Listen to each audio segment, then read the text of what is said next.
O mistério de Belicena Vilca. Novela mágica.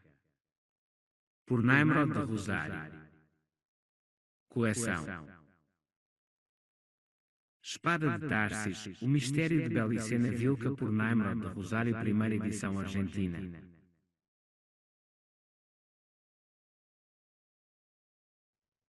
16º dia. Sobre o Papa Beneditino Gregório I, o criador do canto gregoriano, cabe agregar duas coisas.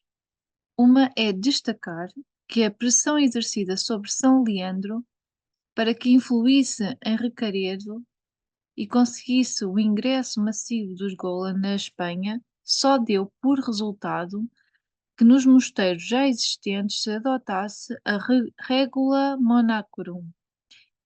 E a outra é notar que a sua decisão, tomada em combinação com São Columba Golan, de enviar no ano 596 o monge Santo Agostinho e 39 beneditinos à Grã-Bretanha, obedecia à necessidade de substituir provisoriamente os irlandeses na tarefa evangelizadora. Aquela partida tinha a intenção de evangelizar os anglos e os saxões, que há muito não tinham conquistado a ilha. Segundo São Columba e outros Golan, esses povos, de sangue muito puro, manifestavam natural predisposição contra os celtas e especialmente contra os irlandeses. Só respeitariam a outros germanos ou aos romanos. Eles teriam de realizar a tarefa, pois uma vez evangelizados, já haveria tempo para que os Golan se infiltrassem e se apoderassem do controle da Igreja Britânica. No ano 600, o Bretwalda, da Grã-Bretanha, era o rei Ethelbert de Kent, cuja esposa, princesa dos francos e fervorosa católica, favorece a conversão pelos romanos de São Gregório, apesar de que tinha junto a ela um bispo franco e alguns sacerdotes do seu povo.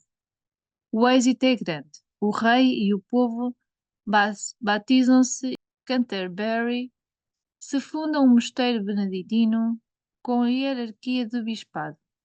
Logo lhe seguem Essex, London, Rochester, York e etc. 40 anos depois, os Golan estarão a penetrar nos mosteiros anglo-saxões desde a Escócia Céltica, apoiados pelo rei Oswald de Nortúmbria. Incorporados como mestres nos mosteiros beneditinos, será mais fácil aos Golan convencer os anglo-saxões já cristianizados sobre a bondade das suas intenções. No entanto, durante muitos anos, a voz cantante será levada pelos monges não irlandeses, tais como o grego Teodoro de Tarso e o italiano Adriano. São Benda, o Venerável, morto em 735, leva o mosteiro beneditino a Yarrow, a seu mais alto grau de esplendor.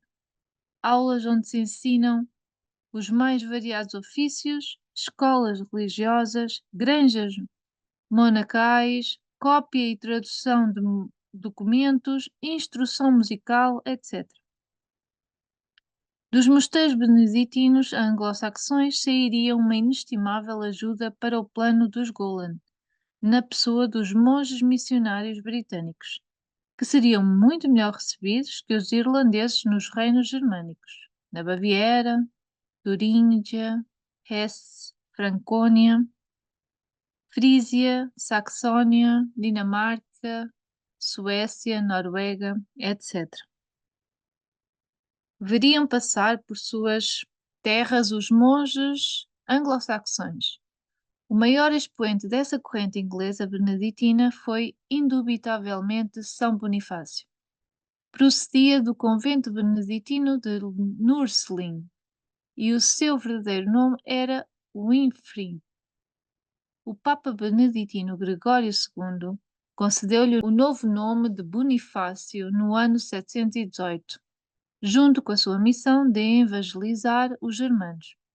A verdade por trás de todo este movimento era que os Golan suspeitavam que os germanos ainda conservassem as pedras de Vênus e outros legados dos Atlantes brancos e procuravam achá-los a qualquer custo.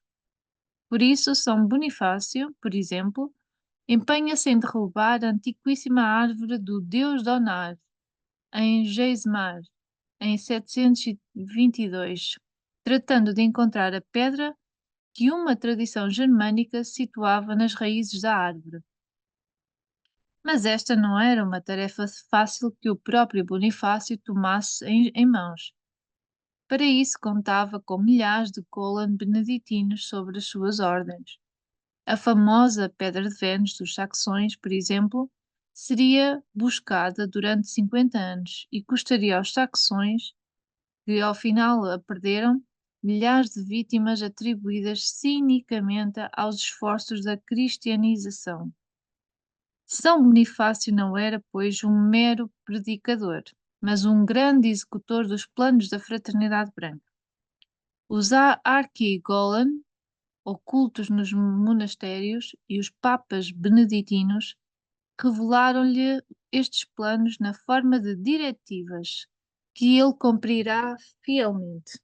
Um dos seus atos mais fecundos para estes planos, por exemplo, foi a universal difusão que imprimiu a ideia de superioridade do Bispo de Roma, o representante de São Pedro na Terra, sobre qualquer outra hierarquia eclesiástica ou régia. Com base nesta ideia, se assentará o poder do papado na Alta Idade Média.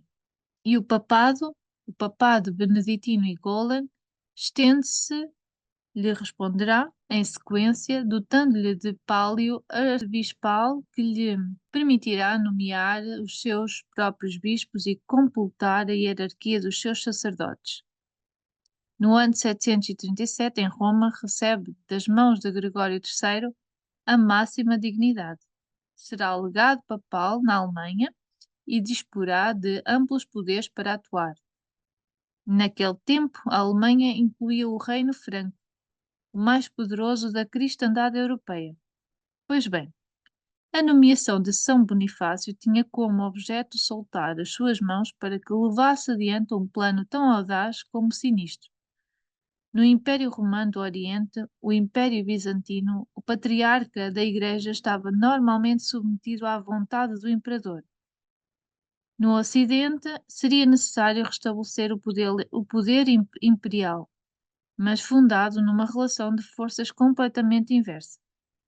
Aqui o Papa dominaria os reis e imperadores, o sacerdote dominaria ao rei, o conhecimento do culto à sabedoria do sangue puro, e o instrumento para este plano que permitiria, por sua vez, concretizar os planos da Fraternidade Branca e dos Golan, seria a família franca dos Pipínidos. Os reis merovingios faziam-se chamar divinos, porque afirmavam descender dos deuses libertadores. Para o judaico-cristianismo, que sustentava com a Bíblia idêntica descendência de todos os mortais desde Adão e Eva, aquela origem nada significava. O único Deus era o Criador, Jeová Satanás.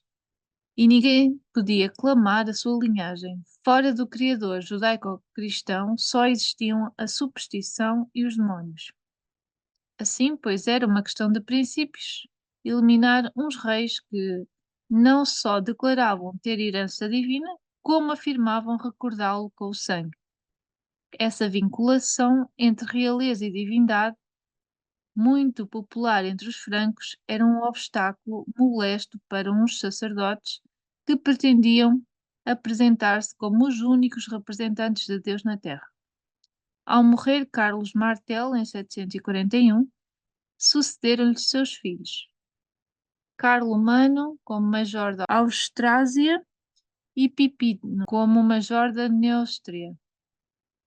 Carlomano, que logo se retiraria ao mosteiro do Monte Cassino, concede a São Bonifácio total liberdade para reformar a Igreja Franca de acordo com a regra beneditina.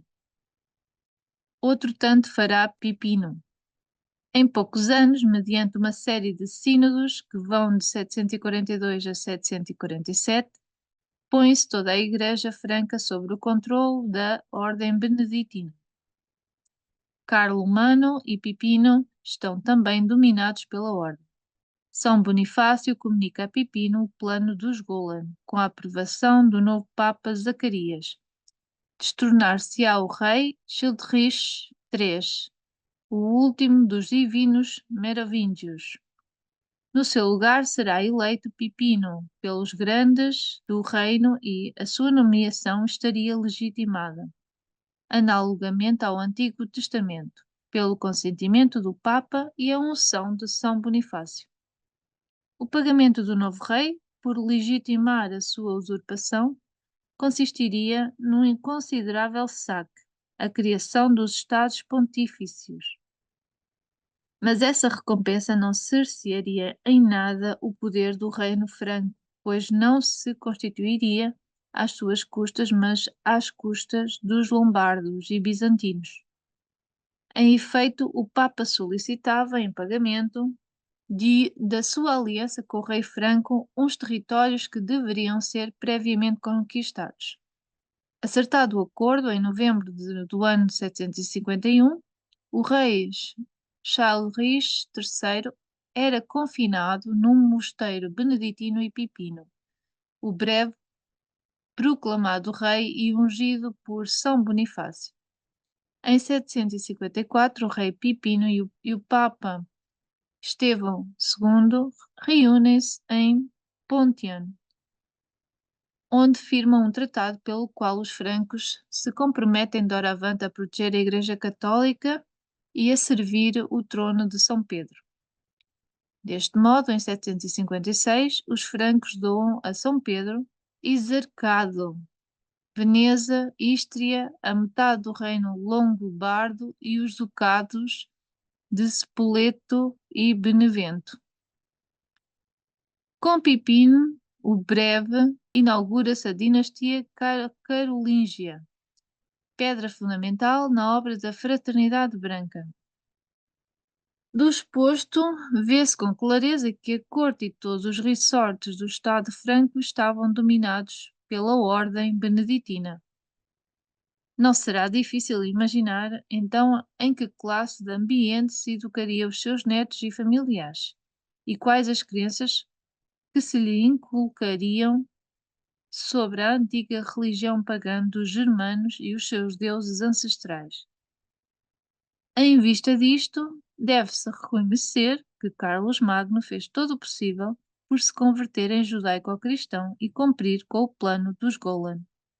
O fruto dos séculos de paciente e reservado trabalho obtido nos mosteiros beneditinos pôde ser observado na corte carolíngia, especialmente na denominada Escola Palatina. A esta escola concorria pessoalmente o imperador com os seus filhos e filhas, a sua guarda pessoal e outros membros da corte, escutar as lições que partiam dos sábios beneditinos chegados, em muitos casos, de mosteiros longínquos. Da Itália vieram a Aquisgrana, Paulo de Pisa, Paulino de Aquileia, Paulo Diácono, de Pávia, etc. Da Espanha veio um dos senhores de Tarsis, com a missão de espiar a marcha da conspiração Golan, trazendo, na sua volta, desalentadoras notícias sobre a magnitude e profundidade do movimento inimigo. Chamava-se Teófilo de Tarsis e foi famoso pelo seu livro escrito na escola palatina, titulado De Spiritus Santo Belipotens.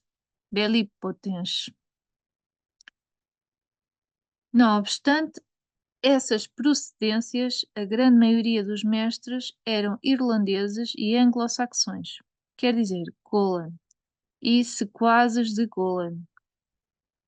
Entre os últimos, cabe mencionar o servo da escola palatina e da difusão geral que se daria a partir dela da cultura beneditina.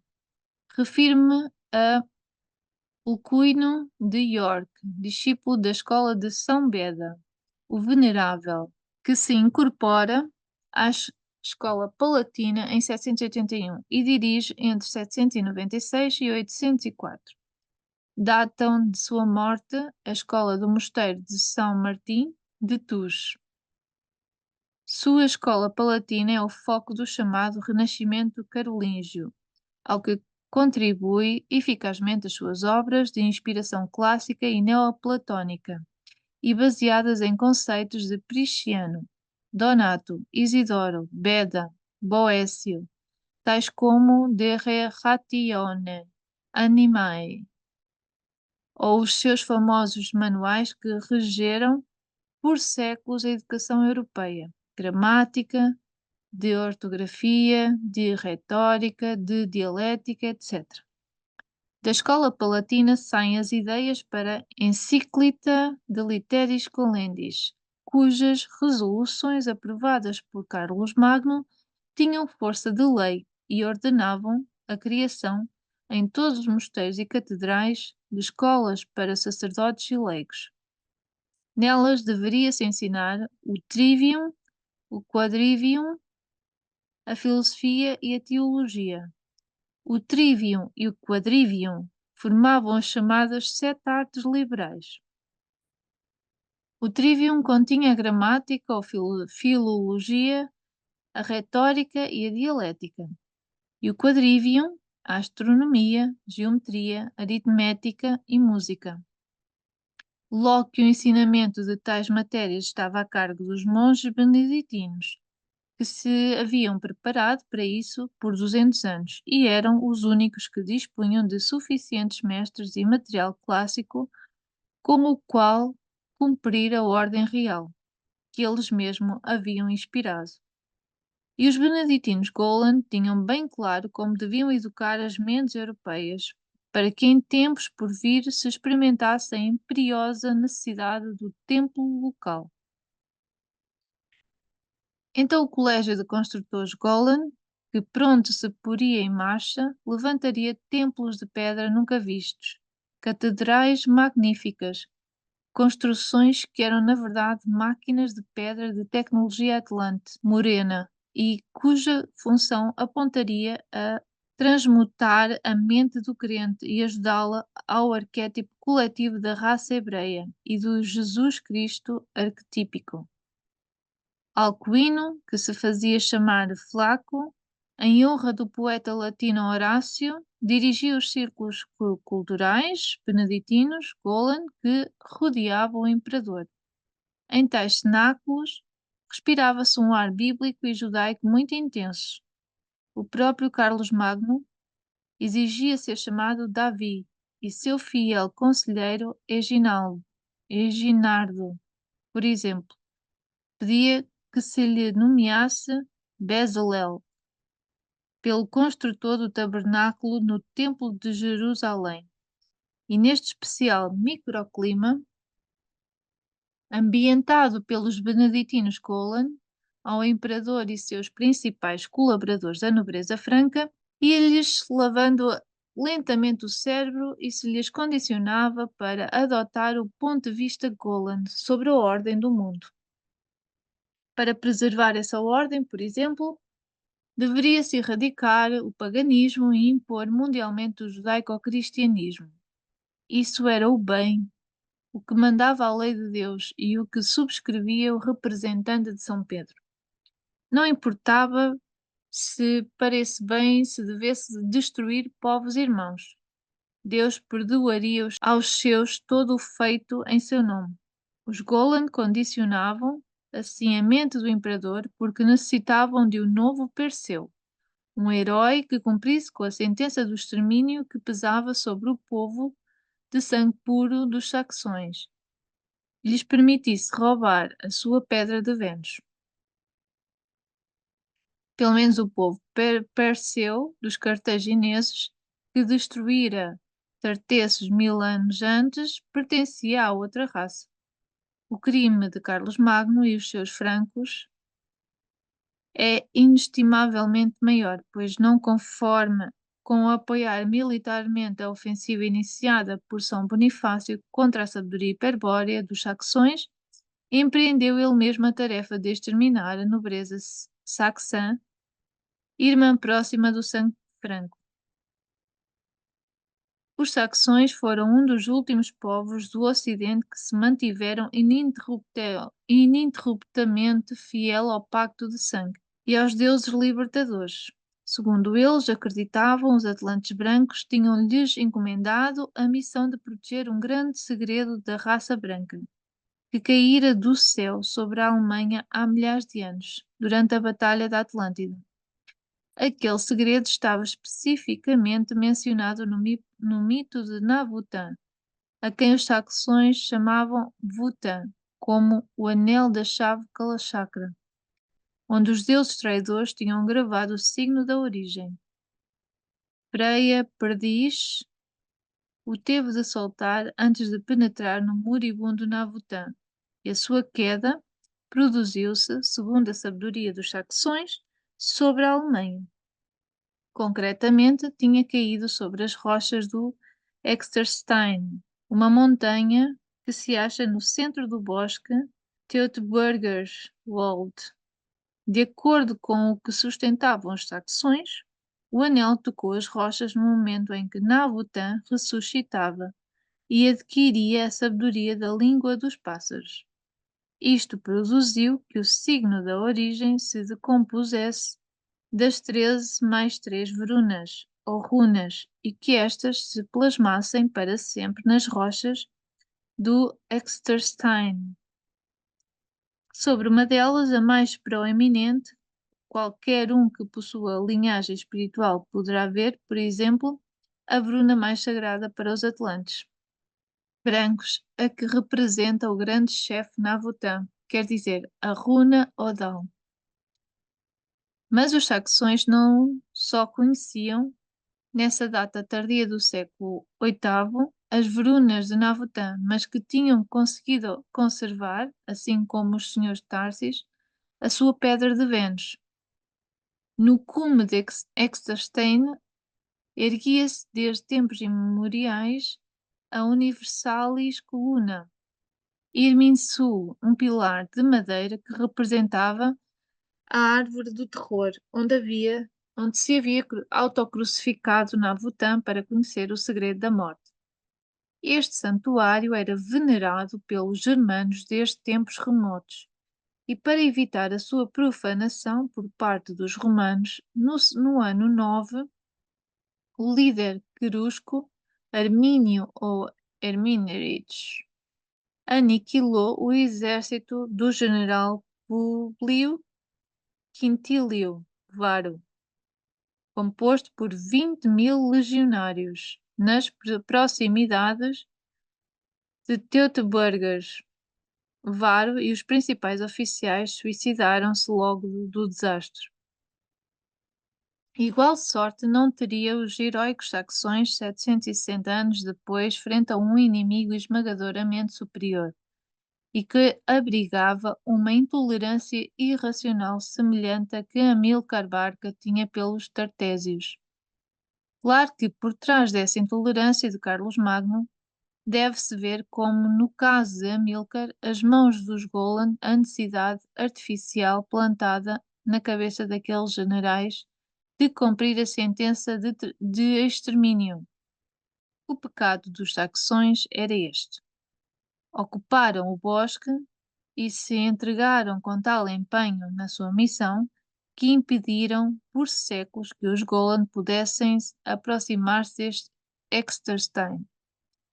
Mas o mais grave era que gravavam as 13 mais 3 signos rúnicos do alfabeto sagrado na coluna Irminsul e lhe incrustaram no seu centro a pedra de Vênus, em memória do olho único de Nabutan, que olhava ao mundo de grande engano, desde a árvore do terror. A repulsão que os saxões sentiam em relação ao sacerdote Golan, o seu rechaço irreversível ao judaico-cristianismo, a sua a sua felicidade ao pacto de sangue e sua negatividade a entregar a pedra de Vênus eram motivos mais que suficientes para decretar o extermínio da Casa Real Saxã, especialmente neste momento em que o poder dos Golan estava no seu apogeu. Só assim se explica a sanguinária persistência de Carlos Magno, que durante 30 anos combateu sem trégua os saxões, povo cultural e militarmente inferior aos francos, e que se resistiu tanto foi pelo indómito valor que o espírito fazia brotar do seu sangue puro. No ano 772, as tropas do novo Perseu caem sobre Teutoburger Wald e, logo de uma encarniçada luta, conseguem tomar o Exterstein e entregá-lo aos beneditinos Golan para a sua purificação. Estes não tardaram nada em destruir a coluna Irmisul e roubar a Pedra de Vênus, condenando desde então os saxões à obscuridade da confusão estratégica, à desorientação sobre a origem. Não obstante, o saque conquistado faltava cumprir com a sentença dos Golan. Em 783, em Verdun, Carlos Magno, em nome do Nosso Senhor Jesus Cristo, faria decapitar a 5.000 nobres saxões, cujo sangue puro consumaria no sacrifício ritual à unidade do Deus Criador Jeová Satanás. Depois de uma posterior resistência sem esperanças por parte do último chefe rebelde sobrevivente, Wittikind, os saxões terminaram por aceitar o judaico-cristianismo, como tantos outros povos em similares circunstâncias, e se entregaram ao reino franco. Carlos Magno morria em Aquisgrana no ano 814, mas já em 800 tinha recebido do Papa Leão III a consagração como imperador romano. Justo pagamento para quem tanto servira a Igreja e a causa da Ordem Beneditina. Sucede-lhe como imperador o seu filho Ludovico Pio, a quem os seus contemporâneos apelidam o Piedoso e o Monge, pela sua dedicação à Igreja e a sua preocupação em pôr definitivamente os monges francos sob o controle da Ordem Beneditina. Apenas 3 anos depois da sua coroação imperial, concreta esse desejo dos Golan no Sínodo de Aquisgrana, em 817, no qual se acorda impor a regra beneditina a todos os monastérios dos domínios francos, quer dizer, ao que seria o Império Romano Germano. Parte da Espanha, França, Alemanha, Dinamarca, Suécia, Frísia, Itália, etc. Com a sanção daquela lei imperial, o poder da ordem ficou consolidado e suficiente para que os Golan agora não pensassem noutra coisa, durante os seguintes 200 anos, senão elevar à perfeição o colégio de construtores de templos. Nos 200 anos precedentes, acumularam o conhecimento das ciências, agora passariam à prática. Formariam grêmios de construtores, compostos de lojas de aprendizes, companheiros e mestres maçons. E tais lojas seriam laicas, integradas por gente do povo, mas dirigidas secretamente pela ordem, que possuirá o plano e as chaves do templo. Também faria falta dispor de uma chave final, um segredo que permitiria aos Golan levar a sua obra à máxima perfeição. Mas os Golan, e por eles a Ordem Beneditina, contavam com a palavra da Fraternidade Branca de que tal segredo lhes seria confiado quando a sua missão europeia estivesse a ponto de se concluir. Aquele segredo, aquela chave das chaves, consistia nas tábuas da lei de Jeová Satanás, as que o Deus Criador entregou a Moisés no Monte Sinai, e que possibilitaram logo a Hiram, rei de Tiro, construir o Templo de Salomão, o Templo dos Templos. Nelas estava gravado, mediante um alfabeto sagrado de 22 signos, o segredo da serpente, quer dizer, o mais alto conhecimento que lhes permitiu alcançar o animal homem, as palavras com as que o Deus Uno nomeou todas as coisas da criação. Com essas tábuas em seu poder, os Golan estariam em condições de levantar o Templo de Salomão na Europa, cumprindo assim com os planos da Fraternidade Branca e elevando o povo eleito ao trono do mundo. Claro que antes de chegar a tão maravilhosas realizações, a Ordem Beneditina teria de resolver vários problemas, além de pôr em marcha o Colégio de Construtores de Templos. Teria de criar condições para que os povos do Império Romano apoiassem a existência de uma ordem militar no seio da Igreja Católica. Tal ordem teria uma dupla função. Por uma parte, custodiar no momento em que a Fraternidade Branca decidisse entregá-la aos Golan, as tábuas da lei desde Jerusalém até a Europa. E por outra parte, servir como força militar de apoio à constituição da sinarquia financeira, ou concentração de poder económico que seria necessário estabelecer na Europa como passo prévio ao governo mundial do povo eleito. Se gostou deste conteúdo, subscreva o canal. Força e honra, camarada!